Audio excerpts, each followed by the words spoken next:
الحمد للہ رب العالمین۔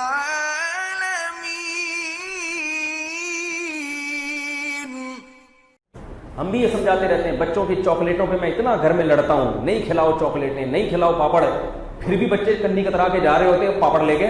پاپڑ کے خلاف ادھر بیان ہوا، باہر نکلا تو ہمارے بچہ پاپڑ کھا رہا ہوتا ہے۔ تو کیا کرے آدمی؟ بھائی سب بچے کھا رہے ہیں، سمجھا کے تھک گئے، اب وہ نکل جاتے ہیں پتلی گلی سے۔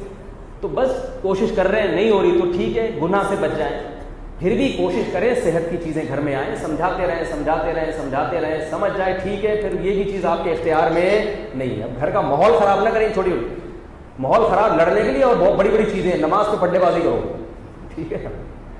بیگم صاحبہ جناب وہ صبح سے شام موبائل پہ گپے لگاتی رہتی ہیں، کان خراب ہو رہے ہیں اور گھر میں ٹائم ہی نہیں دے رہی ہیں، آپ کی خدمت ہی نہیں کر رہی۔ بڑی بڑی چیزوں میں خدمت، تو چھوٹی خدمت کے معاملے میں یہ جو خواتین مجھ پہ الزام لگاتی ہیں ان کے حقوق پر میں بات نہیں کرتا۔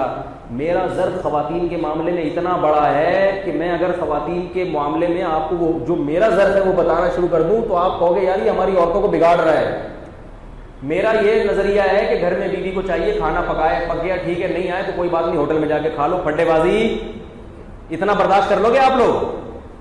آپ تو جب گھر میں جاتے ہو نا، کھانا ہے نہیں ہے اٹھا کے پلیٹیں پھینکنا شروع کر دی۔ ہمارا الحمدللہ یہ اسٹائل، کھانا ہے نہیں ہے چلو بھائی نکلو، یاد ہی نہیں تھا بتانا یار، ہمیں بھی یاد، ایسے چل رہا ہے سسٹم۔ ویسے تو گھر میں اللہ کا شکر ہے کھانا ملتا ہے۔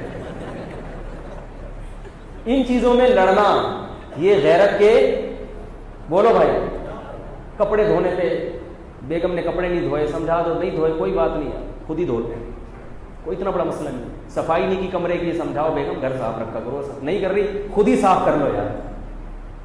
یہ ان چیزوں میں، ہاں جو چیزیں آپ کی فیملی سسٹم کو تباہ کر دیں گی ان میں ہم خواتین کو پھر انوالو ہونے نہیں دیتے۔ کہتے ہیں یہ ایسا نہیں ہے، بڑی بڑی چیزوں میں اطاعت کس کی ہوگی؟